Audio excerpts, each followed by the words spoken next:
Welcome to the Fully Engaged Fitness Podcast, where you'll be hearing from the top fitness experts from the engaged personal training community of businesses. These include client interviews and success stories, insights and tips from our top fitness experts, and the unique approach that we bring to our clients that have helped transform thousands of lives over the last 10 years in business. Don't forget to like and subscribe this podcast so that you can be the first one in the know. Now let's get into this episode. Welcome to the Fully Engaged Podcast. I am Jeff Schumacher, your host today and co-founder of Engaged Personal Training. I'm joined today by Dr. Arianne Missimer. Thanks for hopping on and joining us today. So before we get rolling, can you tell our listeners a little bit about yourself, maybe how you got into health and wellness, your experience as a physical therapist, and kind of what you're up to now? Sure. I'll give you the quick version. I've been in the quick, but going back to when I was younger. So I started personal training actually when I was 18. I did fitness competitions, and at that time realized that there was a little bit more to health and wellness than just aesthetics. So I ended up really from there. My brother had sadly passed away around that time, and I was finishing college. So I was going to school for nutrition. So I had opened up my own personal training studio, and I was doing nutrition and fitness, and realized that everyone was coming into a fitness setting with pain and injury. Or they were coming from physical therapy and still had issues. So I kind of prompted me to go back to physical therapy school to get my doctorate. And from there, I worked as a physical therapist for quite some time, for 8 years in an outpatient setting. And through that, really got very interested in the emotional and mental side of health. I did my graduate work in applied mindfulness, really started to dive into the vagus nerve and the nervous system. And fast forward a little bit longer, I was diagnosed with cancer. And after that, I'm happy to get into more details, but that really is what sparked me to pursue my passion of helping the whole person and opening up the movement paradigm, which is an integrative health center, to where I am now. Yeah, that's super cool. And for those that can't see, because this is a podcast behind you, you know, your sign is there and it says mindset. I can't see what the middle Nutrition. world, nutrition and movement. And It's movement. just a holistic, and full encompassing approach. And I think that's awesome. Obviously, like you said, you're a physical therapist and you had a specialty in rehab. But mindset, it's obviously on the wall behind you. It's something you talk a lot about. I wanted to invite you on to share some of the messaging about improving mindset. I think we hear a lot from our members on fighting, negative self-talk, or kind of getting stuck in self-limiting beliefs.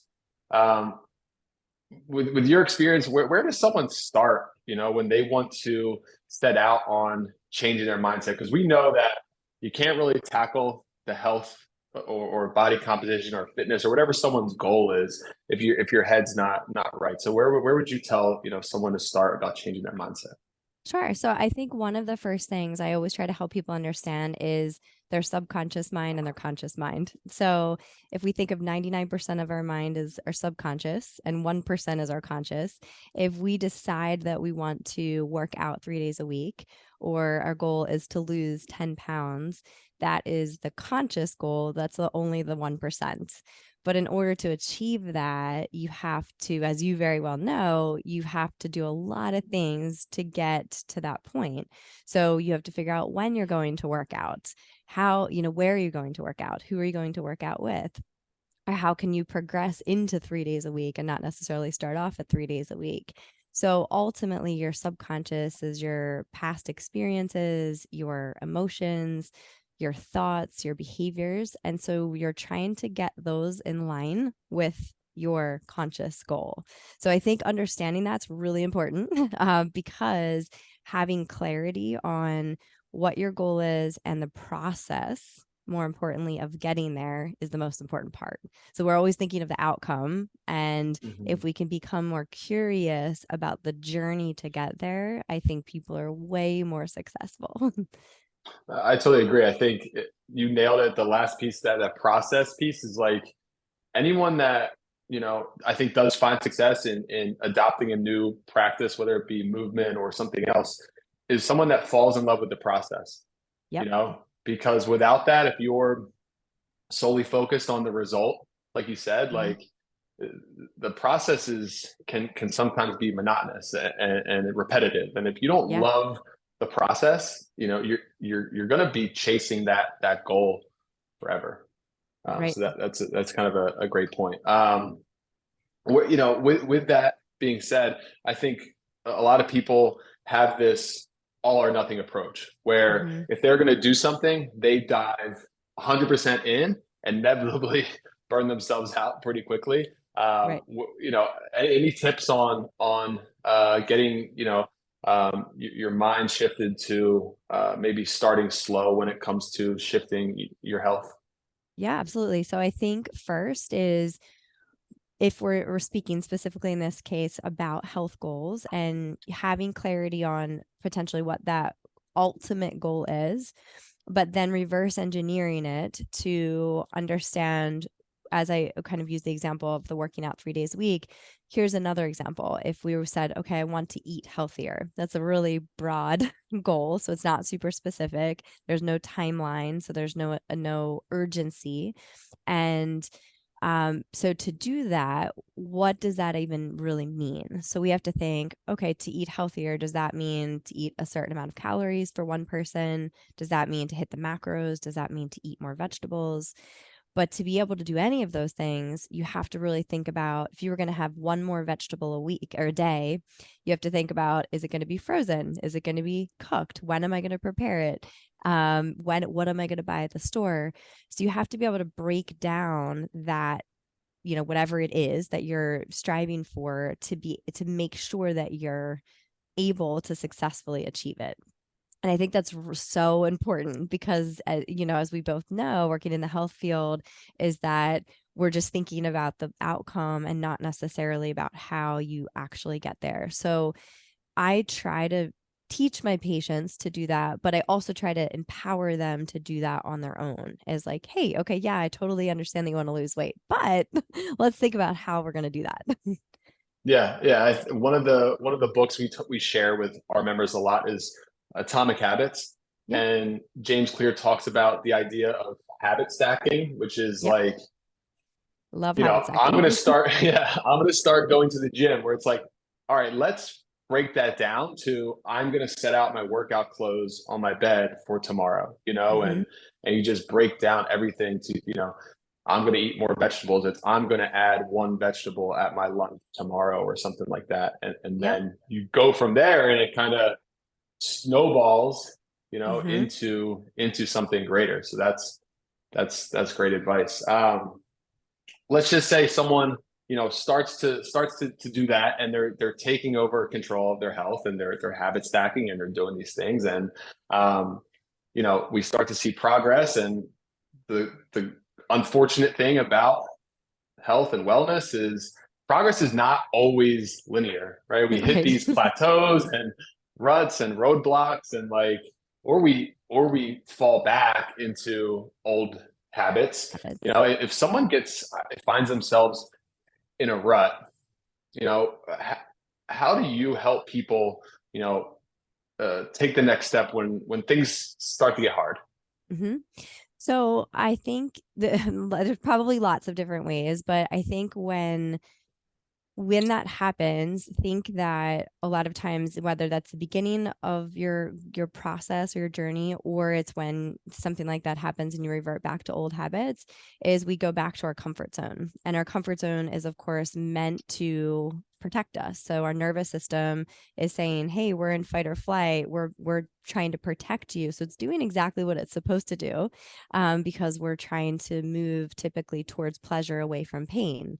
So we're going to easily go back to, hey, I'm going to just eat my pizza on Friday night because it's been a rough week, right? Or, I'm just going to sleep in tomorrow because, I'm just exhausted.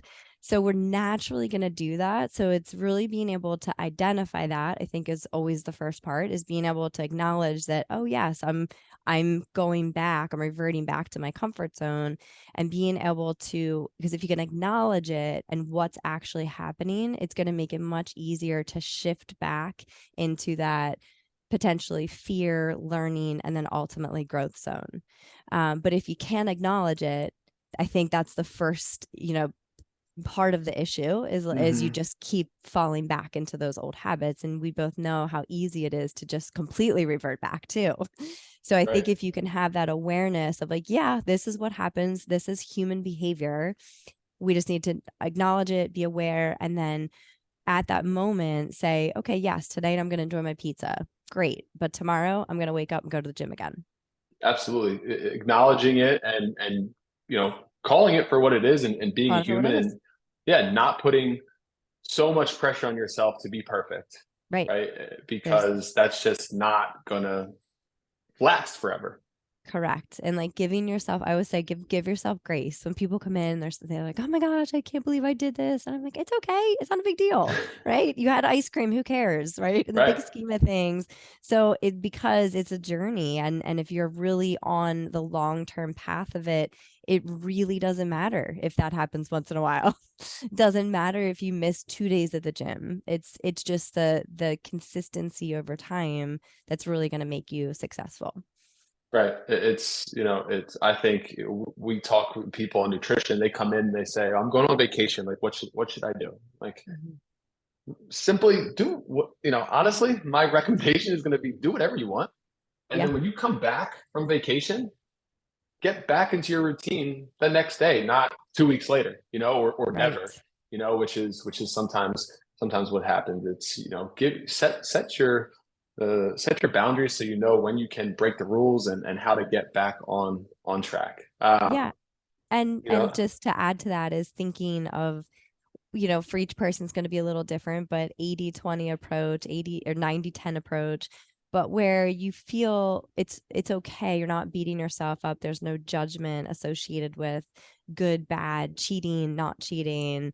I feel so strongly about not using any of that language. So mhm. anytime my patients say that, I will correct them every single time to say, nope, like we're not going to use cheating, because it's part of a lifestyle ultimately. And I think just shifting, which really kind of applies to all of this, is just shifting the language that you're speaking to yourself is perhaps one of the hardest things to do, but definitely one of the most important, because we're so used to judging, what's right, what's wrong, instead of just being able to, you know, to just shift our language to that we're moving towards the things that we want to.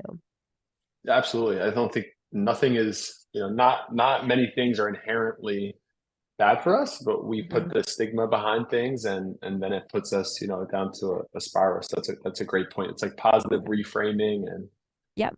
Yep. it's a good strategy. I think I use that. I was talking to someone um, earlier who was a nutritionist for like picky eaters who are kids. Hmm. And I was telling her, like, I use that positive reframing for the foods that my daughter eats. It's like not Yeah. trying to call something a good food or a bad food, Right. because I don't want, that message to be something that she grabs onto, but just knowing that, sometimes when it comes to whatever, some things get us closer to where we want to be, and sometimes they don't, but Right. that's okay if you go for something that doesn't from time to time. Right. Absolutely. um, you have those three words again behind you: mindset, movement, nutrition. um, this is kind of a loaded question, but those are three big buckets when it comes to overall health. How Mhm. would you incorporate those three things into, someone's week? If someone wants to practice Yeah. mindfulness and change their mindset, they want to have sound nutrition and they want to practice some kind of movement. How do you help people get started of putting the puzzle pieces together into like an applicable plan for those three things? Sure. So I will say it, of course, can look different for each person, obviously. And I do really try to make sure that I'm in tune with where someone is in their journey and meeting them where they are. With that said, for one person, it could be in into incorporating meditation, short meditations, to develop a little bit more focus, attention, clarity on what their goals are. But for someone else, it might be focusing more on nervous system regulation and helping them understand, how to calm their nervous system down, bring themselves to a state of social engagement where they can be curious, they can be open, they can be grounded. Because a lot of times we're always in that fight, flight, or freeze state. So unfortunately, if we're there all the time, we're never really going to be able to meet our goals, whatever they are. So that's, I would say, a really big part of everything, whether that's helping people with breath work, meditation, changing their language. Normally it's a little bit of all of those things or at some level. The nutrition part, it can, again, look a lot different for each person. My approach to nutrition is always food, food is medicine, and really trying to incorporate a whole food, lots of colors, lots of diversity, and improving the relationship with food, I think is such a big part. With that said, because I'm in functional medicine, I'm working with people that have lots of different health issues. And so a lot of times we're looking at the food as information, is like, hey, how are you responding to gluten? How are you responding to dairy? How are these foods affecting your potential symptoms? So I'm looking at it through that lens as well. And then from the movement aspect, of course, I have my personal bias of movement, but for my patients, I'm really always trying to get them to move in a healthy way through an interoceptive approach, meaning they have this internal awareness of self. They're mindful in their movement, whether they're walking, they're strength training, they're rock climbing, doesn't really matter, just that they're intentional and they're purposeful in what they're doing. That's great. Is there a hierarchy of this? I mean, how do you I mean, it's hard to rank these things, but is there one that you find, this is where we start before we get into anything else, or is there an order of operations to this? So I would say that, of course, the mindset is the first, but with that said, I'm looking to find what's the safe point of entry for each person. So if you and I were working together and you felt like your nutrition was really dialed in and you were kind of ready to go, but let's say you had an injury and you were really afraid to move, like you're afraid to get back to lifting. Mm-hmm. So with you, even though it still would be mindset, right? I would be going in through the lens of movement, because I'm going to be able to teach you how to move safely again, which is ultimately going to directly influence your nervous system. So it might just be different based on where someone is in their journey and what is the safest point of entry for Mm-hmm. me and for the, whatever strategy we're using. Right. And all three of these things impact one another. So, Correct. with nutrition, changing the way you eat and how you eat might improve your mindset Your and mindset, your your sleep, your yeah, energy. Yes. yeah. And Yep. um, movement typically impacts the way you eat. If you Mhm. start to exercise, maybe you start to eat cleaner, and all these things, everything starts to, again, kind of fall in line if you tackle one of these things. You're just so closely Exactly. intertwined. And I think that at least what I always try to do is make sure that it feels very attainable. So anything, for example, if it's, this was a patient this morning I'm thinking of. So we were talking about her sleep habits, and so she's trying to eat better, of course. So it was, okay, so we have this protein goal. So she's trying to work towards her protein goal right now. With that naturally cleans up her eating habits, which is awesome. Then we're working on just a couple sleep habits. So finding a ritual at night, wearing blue light blockers after 7. So that way she's like, okay, I'm starting to improve sleep habits over time.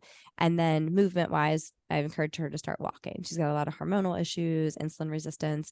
So it can be really small things. They are all small, but every 2 weeks we're already making so much progress in a forward trajectory. And I think everyone can do that. It doesn't have to be big things.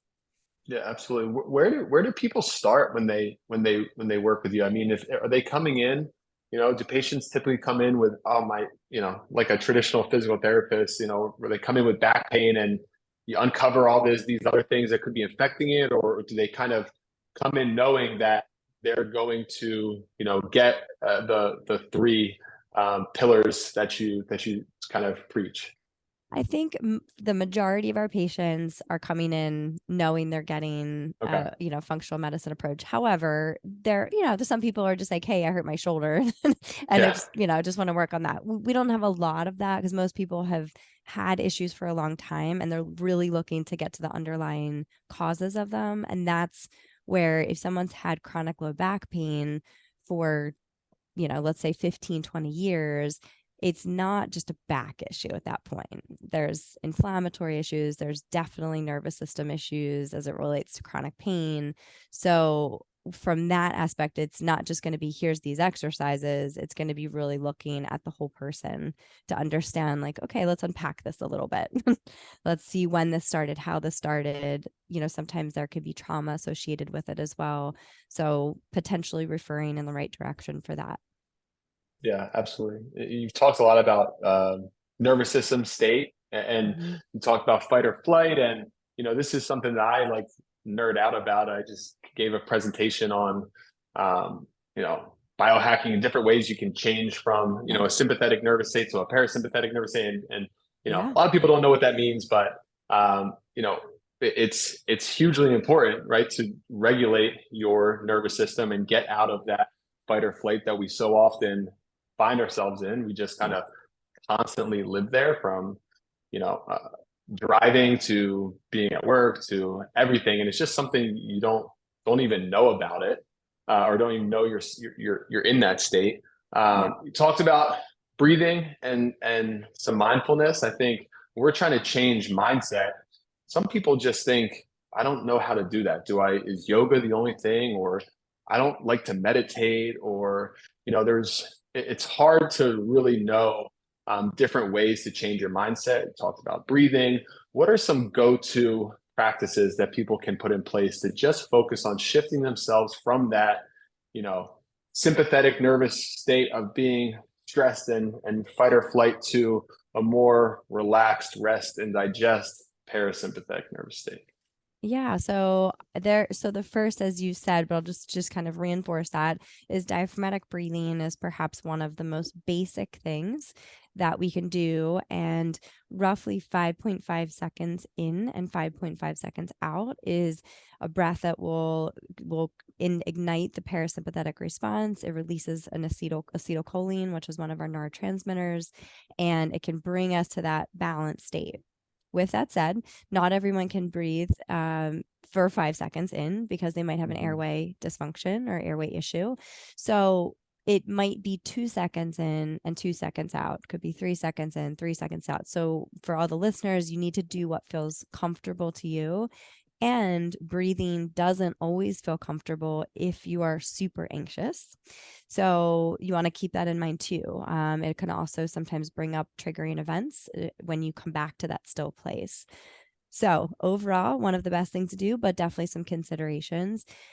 If you're feeling in that fight or flight, you feel a little stressed, you feel, kind of like running from a tiger, you can, that's a really good opportunity to do grounding. So you can think about the heels, the toes connected to the ground. You can kind of really envision it, press your toes into the ground to connect to the present moment. So think of using your senses. So that would be your sensory proprioceptive input, but you're connecting to the ground to be able to bring yourself back to the present moment. Because when we're stressed, we're either thinking about the past or the future. We're not really present. You can also do things like looking at, like, kind of identifying things in the room. So looking at colors, looking at objects. I have lots of vagus nerve exercises, vagus nerve hacks on my social media, so anybody can jump on there. I have lots of exercises, but this is obviously audio, so. Yeah. So what's the function? What is the function of the vagus nerve for our listeners? Talk about vagus nerve exercise. What's the importance of that? What does that control? How can we manipulate that nerve? Yep. So the vagus nerve is 80% of the parasympathetic nervous system. So essentially it is the key aspect of our parasympathetic nervous system. And it actually is coming from our brainstem. So it's a pair of cranial nerves that has branches into the throat. It has branches into the ear, into the lung, into the heart, the SA node of the heart, esophagus, and the entire GI tract. So 80% of the information actually goes from the gut, from our viscera, up to the brain. So if we think about our gut-brain connection, one of the key pathways is the vagus nerve. So the nervous system pathway is the vagus nerve. So it is so powerful in being able to regulate our nervous system. So when we say that, regulate our nervous system, we're kind of thinking of how can we bring ourselves back to that resilient zone. So we could be bumped out of it into a hyper arousal state, or into like bumped out of it into a like kind of depressed hypo arousal state. We can think about tapping into, if you will, the vagus nerve to bring us back to that state. And that could be as simple as breathing. So using that as our example, the vagus nerve passes right through the diaphragm. So as we're diaphragmatically breathing, we're stimulating the vagus nerve, which is bringing us back to that state. Yeah, that's awesome. And regulating is great, because once you're able to kind of manipulate your nervous system and downregulate and upregulate, you can use these things to your advantage. Actually, if you can take control of yourself and get yourself out of a stress state, well, there are times when you actually want to be in that stress state. For performance. Right. Training and working out. I'm going to deadlift. Like, I'm not diaphragmatic breathing before my deadlift. I don't know. I am, Jeff. Are you? Calming myself down there. Yeah, but like sometimes we want to be fight or flight, and then you can say, all right, this is over now. Let me shift, back into where I need to be. But tapping in is like, let's tap into this stress, because we're going to put our body under stress. We need to be in a position where we can handle it, and then when we don't need to, we get out of it. Timing this stuff is diaphragmatic breathing or belly breathing or grounding. It's not something you have to do all day long, but you just get it where you need it, and maybe after a workout as you need it, or before bed, or, whenever, these times that you feel yourself stressed and you do something like box breathing, which is kind of what you were saying before. And it just, it's almost like a performance enhancing. Change your state. Yeah, it's performance enhancing drugs for sure. Breathing. Yeah, totally.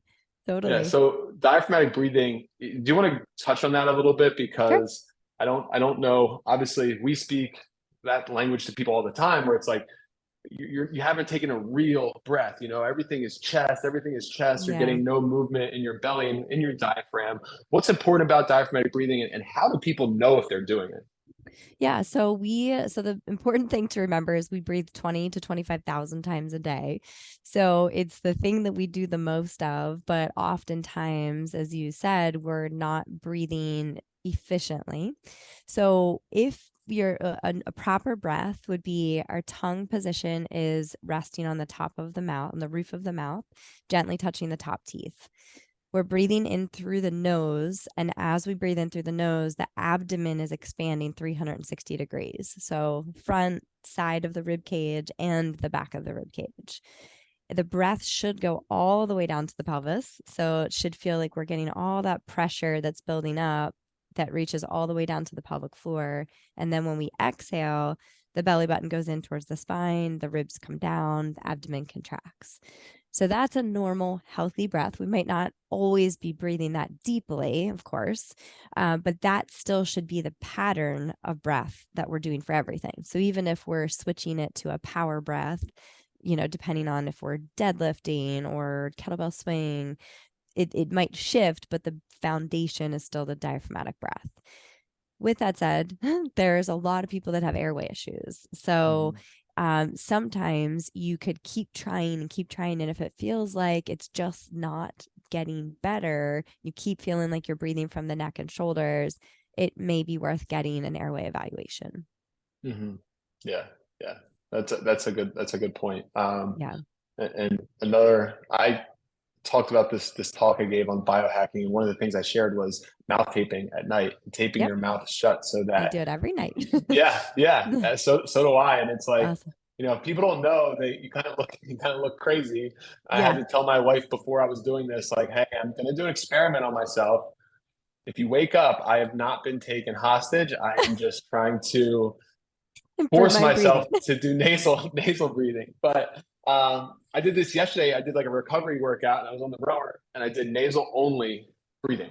Nice. And it was like, all right, today's a recovery day. One way I can make sure I'm getting the most out of this is only do nasal breathing. And Right. that's something, a strategy we're sharing with people is if you're going on a walk, try your Yep. best to only breathe in through your nose. This restorative walk is going to be great for your mental, but also by controlling your breathing, you're going to change, your physiological state too. State.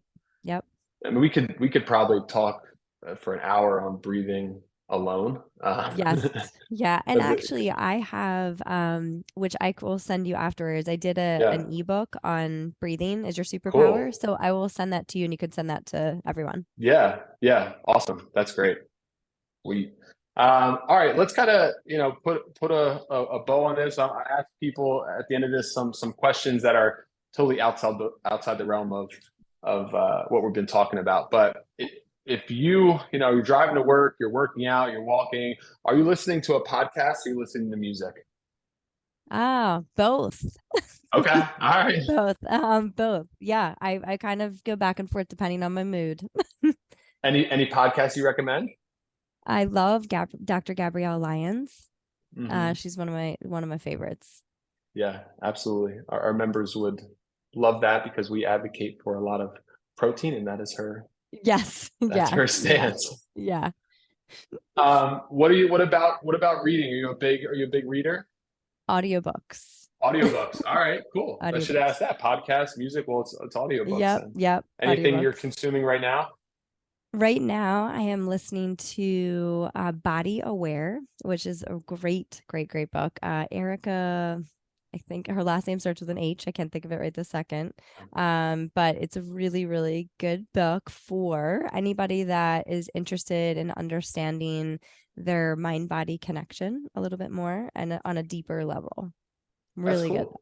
Yeah. Yeah, that's awesome. I have to check that out. Any TV recommendations or anything that you watch? This is again, some TV. people say no. I always read and listen to podcasts, but Yeah. what are you So doing when you're not reading and listening to I'm podcasts? not a huge TV person. We do occasionally binge watch, and we're watching The You. Did you watch that? Okay. It's Yes. it's nuts. So I can't Yes. even I can't even believe that like now we're in like season 4 and I'm like, why am I even watching this? People love it. So It's been like on the top 10 for forever. I know it's kind of crazy, but normally I don't watch very much TV, but right this second I am watching that. All right. Well, people will have to check that out. So we'll kind of finish. Where do people find out more about you? All the great things you're doing. Obviously, you're close to everyone listening to this. How do we consume Yeah. your content? How do we work with you? Yeah, so on social media, it's the Movement Paradigm. So I post pretty much daily on different things, mindset, nutrition, movement related. So you can definitely follow me there. And then if anybody is ever interested in a discovery session, you can reach out to themovementparadigm.com. If you are interested in more specific services, we could always see if it's a good fit for you. Cool. Awesome. Well, thank you so much for sharing this stuff today. It was great. Thank you so much for having me.